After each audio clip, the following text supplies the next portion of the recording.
Well, back on another episode of the Fashion Hive Podcast. This time, I'm by myself when it comes to the Fashion Hive team, but joined with my wonderful guest Steffie Thomson from Getaway Sticks, based out of Houston, Texas. And so, Steffie, first of all, before we get started, I would definitely like to say a huge thank you for you or to you for reaching out to our show and wanting to be a part of our show.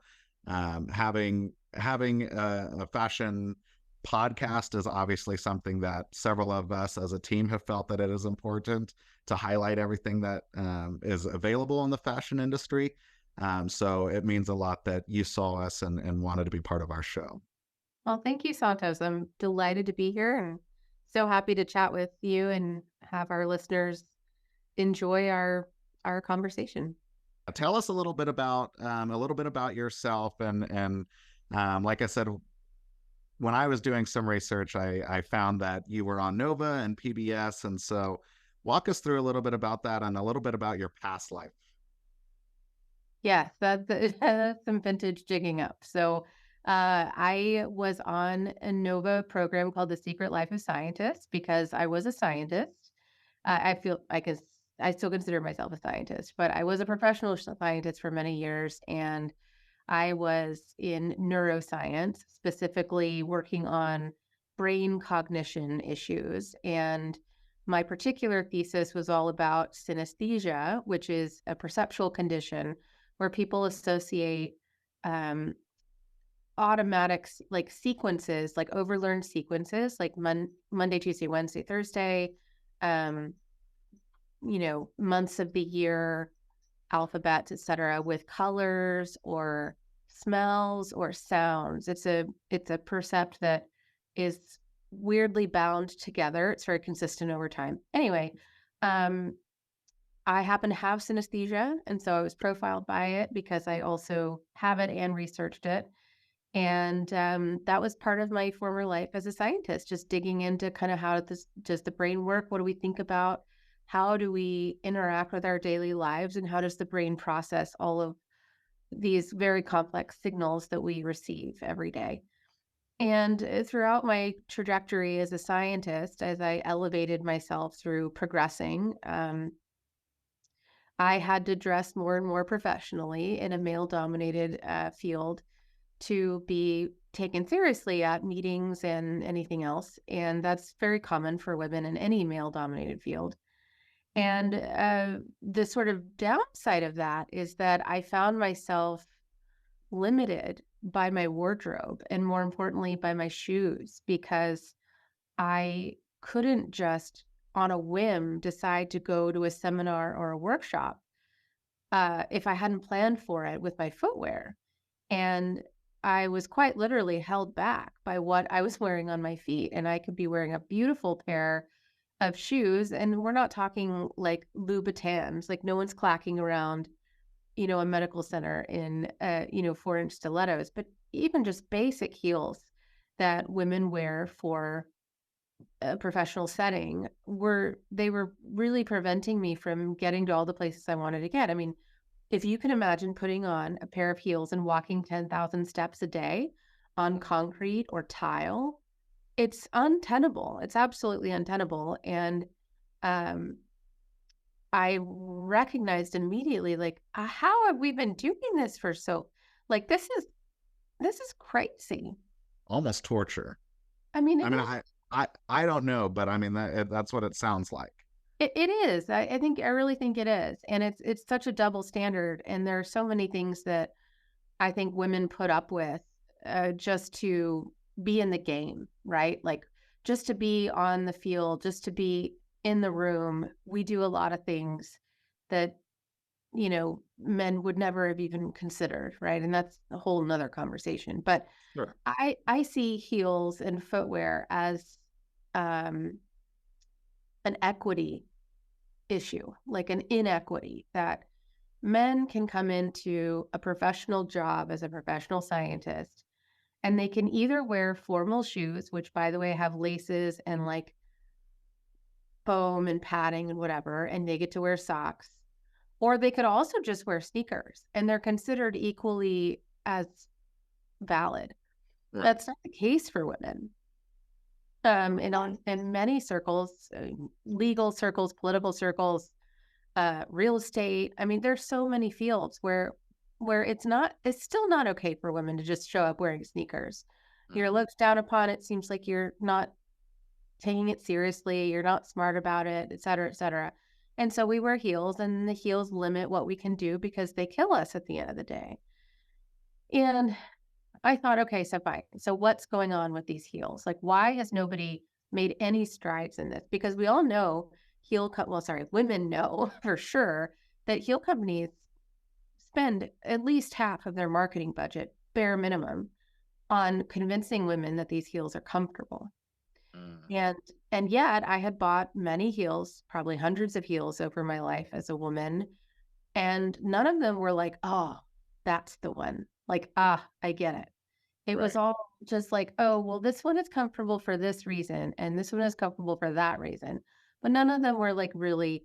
So I started pulling heels, and I brought them into my lab at Baylor College of Medicine, and I started slicing them in half with a bandsaw, just like down the middle, to see what was inside. And like, what are these other companies doing? And I realized very quickly that they weren't doing very much of anything. The heel, for example, if we had a wedge, like our wedge here, and you sliced it in half, this whole like triangle right here is all made of plastic. It's in any wedge that you pick off the shelf from DSW, whatever shoe store you go to, this is all plastic. And then they put like a little layer of foam on top because they know that women are going to pick up the shoe and they're going to go squoosh, squoosh. Oh yeah, that's going to be comfortable. Cool, cool. And then they buy it, and that's the end. And what I did instead is I took that whole triangle and I made it all out of foam. And it seemed very reasonable to me, like the next obvious solution. I couldn't believe that no one had done it. And in fact, I faced a lot of uphill challenges while I was manufacturing it, because people are like, every manufacturer I met with, they're like, oh, no, you don't understand. Like, no, we don't make that out of foam. We make that out of plastic. We put foam on top so it's comfortable. And I said, yeah, I understand, and it's not comfortable. So like, we're gonna do the whole thing out of foam. Oh no, Steffi, like. And it didn't really help that I'm from Texas. They're like, oh, you're like a Texas girl. You're so cute, wanting to do something different. And I had to say, look, I'm pulling the whole project if we're not making this out of foam. And so we fortunately found some manufacturing partners who knew how to pour foam. And, everybody pushed back. They said, Steffi, if you make a heel out of foam, everyone's just going to collapse into the ground. Like, what are you thinking? And I said, well, with all due respect, I wear heels all the time, and I also wear running shoes. And I don't collapse into the ground when I'm on running shoes. Right. And like, granted, I'm not clearly a marathon runner, but I don't either just like sink into the gravel when I'm running. So I know there's a difference in the way that we can deal with foam and density. And I bet we can find a density that's going to work for both. Right. And I had to ask my manufacturer. I said, look, if you don't believe me, fine. Pour 4 different wedges, pour 4 different pieces of this and put it into 2 pairs of shoes for my size. Send it to me. I will wear them all, right, for 2 weeks, and I will tell you which one works. And that's how we found the proprietary density that we use for our heel. And we keep that as a trade secret because the foam is not invented by me, but the density that's perfect for walking every day, for support, for shock absorption. It's honestly, it's just amazing that I can be at an event. I still am surprised by my own product. I feel like that's maybe embarrassing, but I can be at an event all day on my feet, talking and walking and going to a lunch and then going to a thing and then driving to this, etc. And I get home and the first thought in my mind is not slipping off my heels. Right. It's just, what's the next thing on my plate? It's honestly, it's quite remarkable and shocking to me that the fashion industry hasn't tried this, because it's not rocket surgery. Right. Somebody could have figured this out. I am just the one who, I guess, tried it. Maybe that's foolish. I don't know, naivete, but it is a level up. It really is. And there's so much more we can do, but I'm really proud of where we are now. Yeah, well, that's awesome. So I guess I have some follow-up questions. Tell me, this is a great story. I mean, you found a problem, and really you didn't have to search hard to find that problem. You lived the problem, and everyone lives that. Yeah. Or, anyone who puts on normal heels or everyday heels, non-getaway stick heels, that they're facing this problem. Yeah. So what was your aha moment that, I mean, obviously, like you said, okay, we're going to do this, but I mean, where were you when you were like, what if we did this? Like, and then also what was the reception, or how was that received amongst your group, whoever that was, whether it was your coworkers that you said, I'm going to do this, your family, like, what did that, because you're right. I mean, to a certain extent, this has been going on for decades in the fashion industry, where heels are made this way. And so now here you are, literally flipping it upside down. I mean, you might as well be putting, you might as well put lights on heels, Yeah. or made heels where you could charge your phone from, with what you're doing. Yeah. So the idea came to me when I had just had my two children. So my two girls were 17 months apart. And throughout having them, et cetera, I went back to work periodically, but it was never a consistent, sustained situation because, of course, I was just busy having kids. And then once I was back to work full time and my feet were back to work in heels full time, um, and mind you, after, so 17 months apart, that's basically like 2.5 years straight of wearing athletic shoes and Lululemon or whatever, like workout clothes, and then Yes. going straight back into heels. And it was very much like what a lot of women experienced after COVID. Like, oh, well, I've been wearing slippers and sneakers for 2 years. Are you telling me I got to wear this thing? Like immediately, no, I'm not going to do that. Right. Like I do want to look great, but I'm not, no, I'm not going to do that. And if I'm Right. going to do that, I'll do it for 12 minutes and then I'm done. And it was the same experience for me. I just had it many years earlier because that's when I was having kids. And so when I came back to the industry, I not only was more sensitive to the pain, but I was also exquisitely sensitive to how I was being um, kind of punished, I guess, for wearing heels. Right? Like, and granted, there was no one who said, Steffi, you must wear heels. It's Right. not about a workplace like uniform. It's just what. First of all, some women just love wearing heels. They love being recognized for Yes. beautiful heels that they wear. Heels make women feel confident. They make us feel like we've got something different. They change up outfits, right? You can wear the same outfit on different days with different heels, and it's completely different with a different shoe. And um, and yet these were the things that were holding me back. And so it was very clear to me, like, hey, look, what I want to feel like I'm wearing sneakers. So how do I make my shoe feel like I'm wearing sneakers? And then that was the moment where I brought the shoes in, sliced them in half, realized there was no effort made to make them feel like sneakers. And why couldn't we just replace the whole wedge with foam? And then that's how I kind of got down that road. And then from that moment, in terms of support, I would say there were several naysayers. Like, why are you doing this, Steffi? You're already a neuroscience, like you have a PhD, you're in science. Just stick with what you got. Like, why do you Yeah. need to go rock the boat and make this difficult? Um, my most ardent supporters, even to this day, were supporters of me at the beginning. And they said, you know what, this is a really meaningful challenge. And if you think you can do it, because no one has done this. Like, this is a Right. big thing. And they recognized that this wasn't just me saying, like, oh, I'm going to go draw some shoes and like make some shoes and they're going to be pretty. They recognized that this was me on a mission to change the game.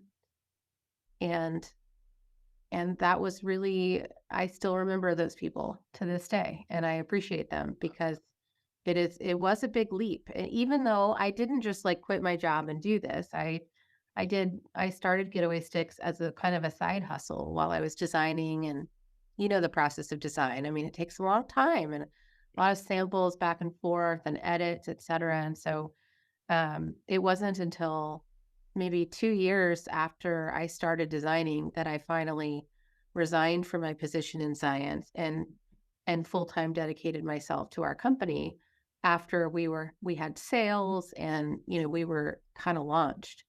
But it's not easy, and it wasn't a thoughtless, superficial, change. It was really hard. But as a scientist and as a person who loves science because of my dedication to doing better, it was a natural fit because I felt like I was really contributing something new. Yeah, absolutely. So walk us through a little bit, or walk our listeners through a little bit of what that manufacturer communication component looked like. Because oftentimes, you know, I don't know how many books I've read and how many other designers I've talked to that they all have these struggles, but then they find that one person, or they find that one manufacturer that's willing to hear them out, to do it the way they want it, the way they envision it. How many times did you have to go through that process before you found your person or your manufacturer? Well, it's funny you say that because I started this process in the fall of 2019. Okay. And so I live in Houston, and I wanted to manufacture my shoes in León, Mexico, which is renowned for leathers, et cetera. I knew our shoes were going to be out of leather. Like, fine, let's do it. I speak Spanish. It's a 2-hour flight to get there. Everything made sense. So I found a manufacturer who I thought was willing to, who was willing to work with me. We got one prototype back. It was, to be fair, it wasn't made out of plastic, but it was made out of all rubber. And rubber is very hard. Sorry, rubber, it's not hard. It's very heavy. It's very heavy. And so when I put the prototype on my foot, it was like a workout walking around. And I was like, oh, what? Isn't quite it. Right. So, but nonetheless, it was prototype 1. So I thought, fine. So my designer at the time and I went down to León and spent 2 days there, and we met with the manufacturer. We talked notes, and this is how we're going to change things. We found boxes and packaging and shoe bags and cards and all the things. And literally 3 weeks later, COVID hit. And I don't know anything about the shoe industry. So I'm like, well, when are we going to get back in there? And are we back in now? Are they up now? No one knew anything, Right. including my designer, who's based out of New York. And she said, but listen, Steffi, here's the thing. When León gets back up and running, they're going to be fulfilling orders for production. They're not going to be into development, which is where you are. So you're going to go at the end of the list. And wherever you think you are now, your delay is going to be quite a bit. And obviously no one knew anything. So she's like, I don't know how long that will be. But when they come back up, they're going to be fulfilling orders. They're not going to work on development. And I said, okay, fine. So what are our options? Because I don't want to wait indefinitely. I'm not going to put this on hold forever. And she said, well, I know you said that you didn't really want to work in China, but I have a great partner in China outside of Hong Kong, and they're looking for new development. And at that time, remember, China they started their coronavirus earlier, and they therefore came out of it earlier. And so this manufacturer was looking for opportunities. And there I was looking for an opportunity. So we were a good match. We started working together. And I now realize in hindsight, after working with them for 2 years, first of all, they're wonderful. They were a great partner. And I'm very thankful for my designer for putting us in touch. And we didn't have to like hop around. She had already done the kind of homework to find it for us. But I also now recognize that I never would have gotten into them if it hadn't have been for COVID, because they work on very high-end shoes. Right. And I mean, I really think the only reason they took us is especially given the amount of development that we needed.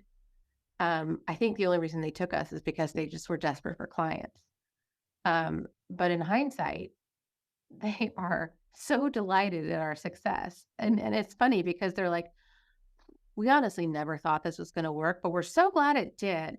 And I'm like, yeah, it does. And it's just, anyway, so it's funny. So we haven't quite had the same string of, no's, but our string of no's came from within the same manufacturer, which is with any manufacturer, they have their own in-house designers, right? And so I had my designer who was advocating for me, and they have their in-house designers advocating for them.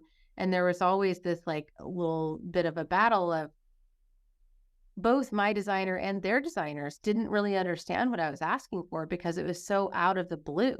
It was like, what do you, no, we don't like pour new wedges. We just get a wedge off the shelf and you tell us how high it is. And then we just do other stuff to it. Right. And I'm like, no. And had I known at the very beginning, I would have reached out to designers and said, here's what I want to do. I want to design a new midsole for women's heels. I want to design it and I want it to be sleek and I want it to be this high. I want it to be as sleek as possible, based out of foam, etc. But what I said was, I want to make a comfortable heel out of foam. And what designers and manufacturers heard is, I want to make a comfortable heel and I want foam. And that's fine, because that's what's done. You put foam on top of an uncomfortable heel and you make it comfortable because there's foam on top. What I wanted was all foam and then more foam. Right. And that took a lot of convincing.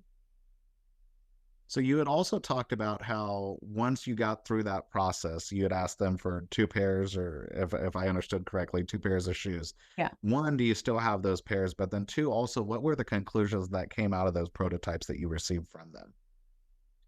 Yeah. So it was very Goldilocks moment. We, each shoe, so there were 2 pairs. I'm a size 8.5. And so we had 4 shoes. And one shoe was rock hard, 100% density foam, which is plastic. Okay. And the other was very soft, maybe, I don't know, 40% density. And the other 2 were in between. And I chose the density in between that fit our, what we needed, what I needed as I was walking around, in our shoes. And so, and they were reluctant to do it at all. But I said, if this is going to go forward, you need to send me prototypes. I need to test them out. It was obvious to me which one was too hard and which one was too soft. The question was which one was in the middle. And even after, only having 2 samples within that range of 30 to 100% density, density, like the feel of that density changes a whole lot. So only having 2 samples wasn't much to choose from.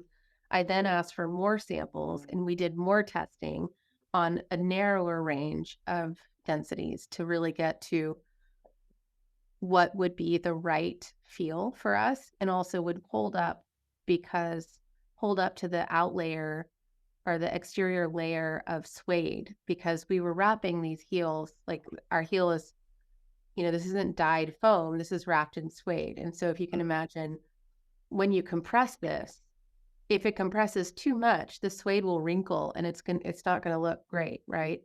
But if it doesn't compress at all, then it's not comfortable and then there's no point in making the shoe. So we had to find a very specific density that worked for us.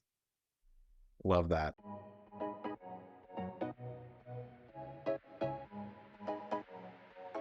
One of the things that I really appreciate about your website, and is the fact that one of the pictures on your webpage has a heel cut in half. And there may be a couple of other pictures of it, but it was one of the pictures that stood out to me. So now with you building your your customer and clientele, obviously the sell is, and like to your point earlier, that everyone wants to say that their heel is the comfiest, right? So what does that look like for you when you are pitching that when everyone has heard that time and time again, right? Like it's almost the gas mileage, component of a car where everyone's like, it gets the best gas mileage. Well, Yeah. it depends on how you drive it, or it depends on this, depends on that. So walk us through that a little bit with Uh, the heels. Like, how do you make that pitch? How do you make that sell? Because not even to your own fault, but to the fashion industry and the decades long issue of them claiming to be the comfiest and the most comfortable and all of that. Walk us through that.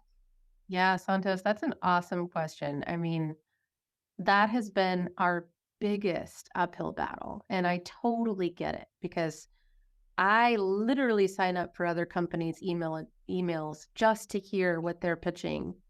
And every company, every single company, they can be talking about a new pattern, a new height, a new shape, a new this, a new that. And every single time, there's the comfort. And there's some amazing blip from someone so important or famous or cute or whatever saying this is the last heel I'll ever buy. I'll wear this from 9 to wine, day to night, blah, blah. I mean, it's what the whole industry lives on. And, how do I combat that? I think the only way that I can is with actual information about how I built the heels. And that's not something that any other company will let you in on because you'll see very quickly that they don't build the heels very well. Now, granted, that's not very sexy. Women are not trained to buy heels because of their technical features. And that was something, I naively, when I started this business, I thought, hey, if I can build a heel that's really more comfortable, people will come to it. Absolute fail. Immediate no. I mean, yes, I have thousands of customers who love and swear by, and they are brand ambassadors, and they will tell anyone who will listen about like, oh my gosh, wow, how these are different. I was just in a networking meeting this morning, and one of the leaders of the networking meeting was wearing our Getaway Sticks. And she said, Steffi, you know what? I was at a meeting, and she's a real estate agent. And she said, I had 2 real estate agents come up to me separately and privately. They recognized that I was wearing your shoes. And they said, Rachel, like, are they really that comfortable? Like, can you really wear them all day? And she's like, I absolutely can. And that's why I'm wearing them now. You need to buy a pair immediately. But like women, and I get it. I'm the same. I'm like, what do you mean this is different? Because I've always bought into the marketing and I've never experienced different. Right. All I've experienced is different marketing, not a different product. And it's very hard. It's very hard. It's slow going. It's, I don't know what else to say, but I just got to keep fighting the fight. And there's no reason why I would literally have dropped science to do this if I didn't feel like it was really an equity situation for women, that they have access to something like this product. Now, granted, that said, of course, every foot is different. And I wish I could say that this shoe worked for every single foot, but it doesn't.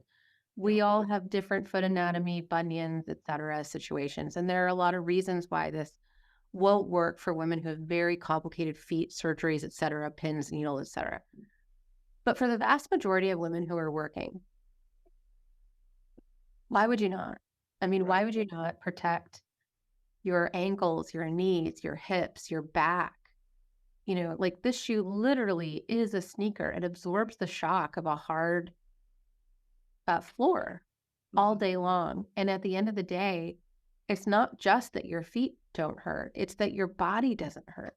It's that you feel refreshed. You don't feel beaten down by having like slammed a stiletto knife into the floor all day. And it's so hard, Santos, I have to say.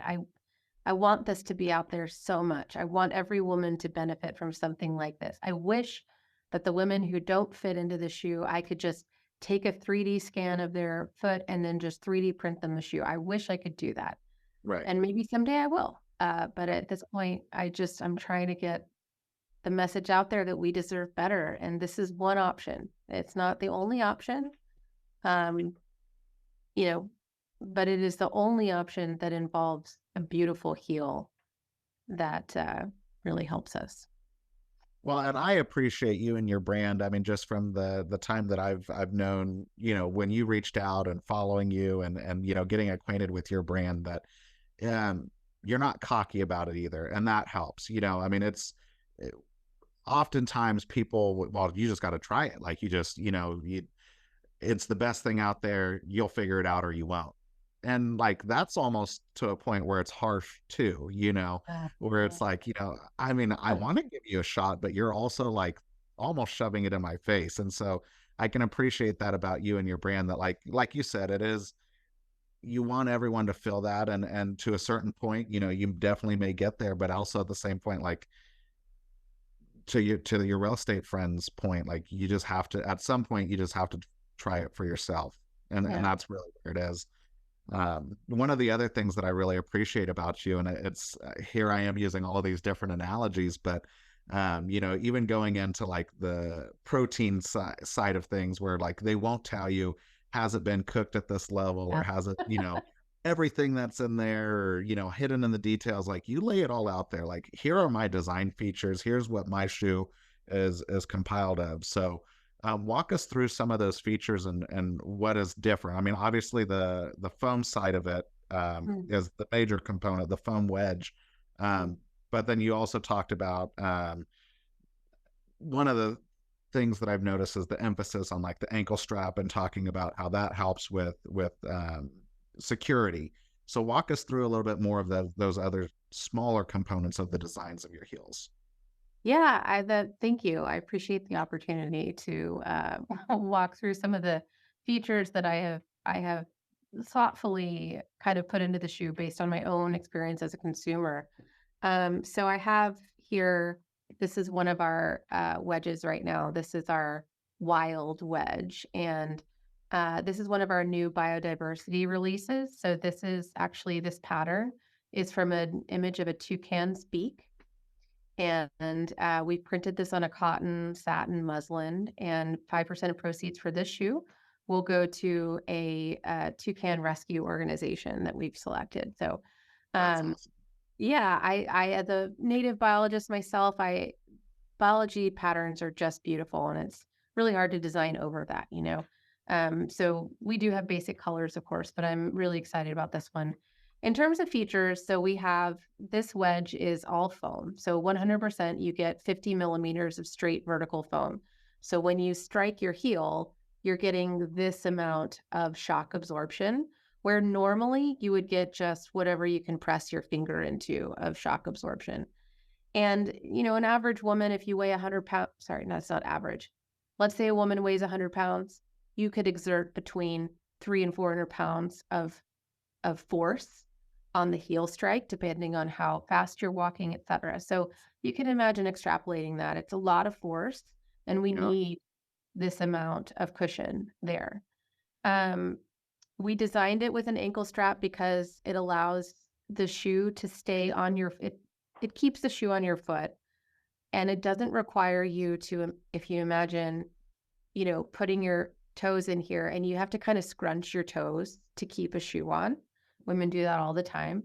That muscle fatigue also makes us tired at the end of the day. It's another exercise that we have to do just to walk from thing to thing. The thing I really struggled with at the beginning was, okay, I want to have an angle strap, but I did not like doing this buckle. And I wanted it to be a small buckle because I wanted it to be aesthetic and sleek and not like, whoa. But I did not love this. And so what I did some research, and I discovered that there is a hook mechanism that this is, I don't know if you can see it against the black background here. This is used in ballet dancing, ballroom, not ballet, ballroom dancing shoes. And you just slide the buckle in here and it won't go anywhere. And then you slide it out and it's done. So you can still adjust the buckle according to whatever your ankle strap size is, but you only do it once. Yeah. And then you're like, done, and then undone. And you don't have to ask a spouse or a partner to take your shoes off at the end of the night. None of that. And then the last thing is we also added in a metatarsal pad. You could probably see it in that angle. It's called a met pad, and it's made out of Poron foam, and it just helps to give us a little bit more protection so that you're not quite as uprooted by the texture of the ground you're walking on. And then we also have a new, I call it the flattish style. So this is our same foam, Rome foam wedge, but it's flattish because it's only 0.75 inches. So it turns out walking on flat shoes is not great for women. It gives us plantar fasciitis. So we did a teeny tiny wedge. It gives you a little bit of height. This is great for taller women or, honestly, just anyone who wants to throw on a flat. You can barely tell. We also have the Met pad in here. We have a little arch cookie as well. It's just, our shoes are really very thoughtfully designed from a perspective of how can I help women the most? And I feel like that's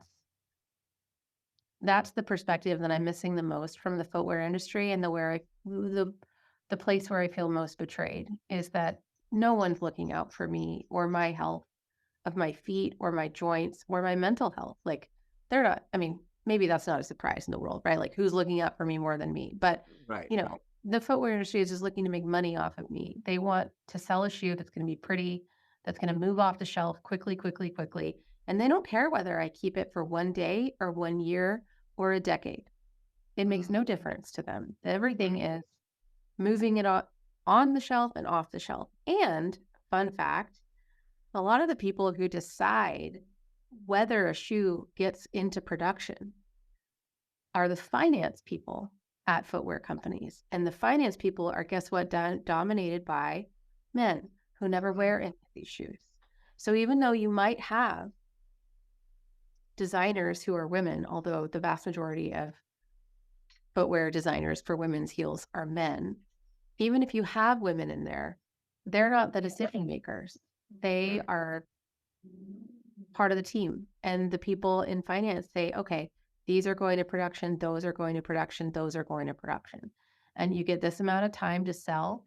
And at this date, if this percentage isn't sold, we're pulling them, they go on sale to the secondary seller, this seller, and then finally I can't remember the term, I can't remember, but it's a term of like if you close down an office and you have to just get rid of everything, there's someone who comes in and just like wholesale or whatever. Yeah, it's I can't remember. Anyway, something like that. So there's decisions, right? It's a very articulated, meticulous decision process, and very little of that goes into how are we actually helping women to do better. And I think ultimately, at the end of the day, the concern for me is that we are pulling so much of women's cognitive resources away from their work and their passion and their joy because of heels. Yeah. Right. And there's no reason for that. It's just not necessary. And yes, the alternative is wearing sneakers, but then you fight different battles. It is just it's a different thing. And is my heel perfect? Probably not. Do I have plans in my brain to like continue innovating? Absolutely. Like I want to do so many more things. Yeah. But this is a really big step in the direction of improving women's ability to look great and feel great. Absolutely. Well, one of the things that I really appreciate is the fact that you're reclaiming that for women, and for those that, like you said, it's a 9 to wine, right? Where, my boss currently is in our realm. It's not common to have an executive director, for my day job at least, to have an executive director as a female. And so it is that, to have a seat at the table, she's having to dress up, she's having to put herself in a room and be at the table. So I'm for sure going to refer Getaway Sticks to her, but I can appreciate the fact that you're reclaiming it, not just for those women, but for all women, because that's important. And like you said, if I really believe that if you feel like you look good then you feel good, right? But now it's almost you look good equals feel good, and feel good equals look good because of the fact that, like you said, and the benefits and the way that the shoe's designed, that you have taken into consideration the meta pad and all of that, even the wide toe box, so that way they're not scrunching up their feet. Like a lot of that, I mean, again, such probably smaller details that most don't tend to look for, but this is what separates you from others. And I'm so happy to have heard your story and understand why you do what you do, because it's great, and I think it's going to be, I mean, really life changing for women across the globe. I'm excited to see where Getaway Sticks goes. Thank you, Santos. I really so much appreciate it and your support. I mean, I do feel like I'm fighting. I feel like I'm fighting an uphill battle, but it's so worth it. Like every day I come to work and it's like, hey, I'm really helping us. I'm helping us to do better. I'm helping you to focus on the things that you care about. And I don't care what you care about. So ultimately, at the end of the day, I mean, I mean, the testimonials speak for themselves on your webpage, and then also from what you're hearing from your friends and colleagues. For those that are interested in purchasing Getaway Sticks and following along with your journey, where can they, one, connect with you, and then where can they get a pair of Getaway or of your shoes, get a pair of your shoes? Yeah, thank you. Well, so first of all, I should probably say that Getaway Sticks is kind of an unusual name for shoes. And the reason we chose it is because it is an old term from the 1920s that means sexy women's legs. So, like, you've got a great pair of Getaway Sticks, et cetera, et cetera. And I love it because it includes like motion and femininity, and you're just going to get there. You're going to do whatever you need to do. And with our biological patterns, like the macaw shoe, et cetera, all of our biology has legs too. So it's like everybody's got a pair of Getaway Sticks. So we all need to kind of use it, right? Love Um, that. we have a website at getawaysticks.com where you can purchase any of our shoes at any time. Right now, we are fully in stock. We just got a new inventory shipment, which, by the way, oh my gosh, for anyone thinking about a new business, inventory management is a whole business of its own. Yikes. But we we have fresh inventory. Everything's available. And you can find us on Instagram at Getaway Sticks. That's Getaway Sticks without the K. Another fun fact for new businesses, finding a domain in which all of the user handles are available is a challenge and a half. And our Getaway Sticks on Instagram is Getaway Sticks without the K. And then on Facebook, we're at Getaway Sticks Official. But you can find all these links on our website. You can find us anywhere. My email address is just Steffie at getawaysticks.com. And I'd love to hear from anyone who is interested in chatting with me about honestly anything, suggestions, things you'd love. I mean, we do a lot of our product development based on customer suggestions and based on fittings and, one-on-one. It's funny because going from a neuroscientist where I do MRI scans and data analysis all the time to now literally putting shoes on feet, uh, it's very different, but it's rewarding in such a different way. In that, for one, I feel like I get a lot of women saying like, "Oh gosh, I'm sorry, like I didn't shave my legs," or like, "I don't know if my feet are smelly or whatever." But I'm like, "Hey man, that's my job. Right. My job now is putting shoes on feet. So like we're gonna do this and don't worry about it because we all have the same issues." Right. And yeah, it's just like just dig in, just try something new. I think it's yeah. That's awesome. Well, it's been a great pleasure to spend this recording time with you. And like I said, one of the things that we're always big on is sharing and empowering those who are in the fashion industry. And so with this episode, it's no different. So again, thankful for you to be a guest on our show, and looking forward to how we can collaborate further. So with that being said, go to getawaysticks.com, follow Getaway Sticks without a K on Instagram, or Getaway Sticks Official on Facebook. And when you go there, and if you order, send send some Fashion Hive love on over to Steffie, so that way she knows where you guys came from. And as always, make sure that you tune in to the Fashion Hive, Fashion Hive Media, Fashion Hive Podcast, to stay in touch with everything Fashion Hive related. And until the next time, you guys have a good one.